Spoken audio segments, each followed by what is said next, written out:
আসসালামু আলাইকুম ভিউয়ার্স, কি অবস্থা? সবাই কেমন আছেন? এই যে দেখতে পাচ্ছেন, এগুলো হচ্ছে আমাদের ছাদের হোয়াইট ঘুঘু। আর এই ঘুঘু জোড়া প্রায় অনেকদিন যাবত ডিম পারে না। তার জন্য আমার এক জোড়া কবুতরের ডিম আমি এদের নিচে দিয়ে রাখি। মাশাআল্লাহ, দেখেন আজকে খাবার দিতে এসে দেখতেছি মানে এদের নিচে বাচ্চা আলহামদুলিল্লাহ 2টা বাচ্চাই ফুটে গেছে। এই যে দেখেন, এই যে 2টা বাচ্চা ফুটে গেছে। মাশাআল্লাহ, সবাই বাচ্চাগুলোর জন্য দোয়া করবেন। কিন্তু একটা ভয় আছি, কারণ হচ্ছে একটা বাচ্চা বড় হয়ে গেছে আর একটা বাচ্চা ছোট। আর এগুলো কিন্তু কবুতরের বাচ্চা। এই যে দেখেন ডিমের খোসা, মানে আমি খোসাটা দেখে বুঝতে পারলাম যে হয়তো বাচ্চা ফুটছে।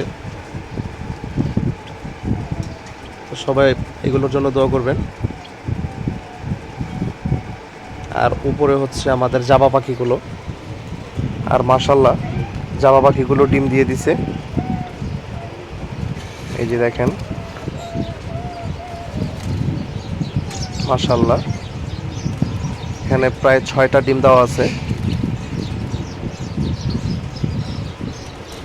তো সবাই এদের জন্য দোয়া করবেন যেন সবগুলো ডিম থাকে, সবগুলো ডিম থেকে বাচ্চা ফুটে বের হতে পারে।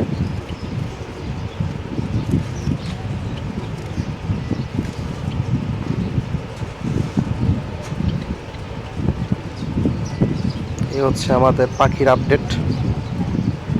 আর এখানে হচ্ছে আমাদের কবুতরগুলো, এদের কাছে 3টা বাচ্চা হয়ে গেছে।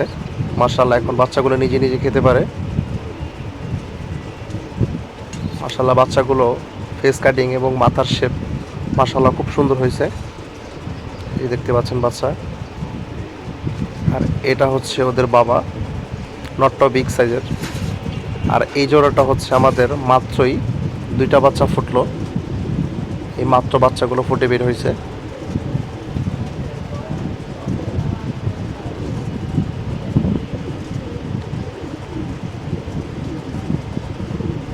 এটা হচ্ছে আমার অ্যাংরি বার্ড।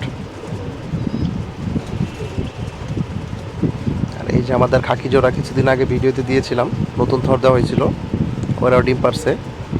এরাও ডিমে আছে, এই জোড়াও ডিমে আছে,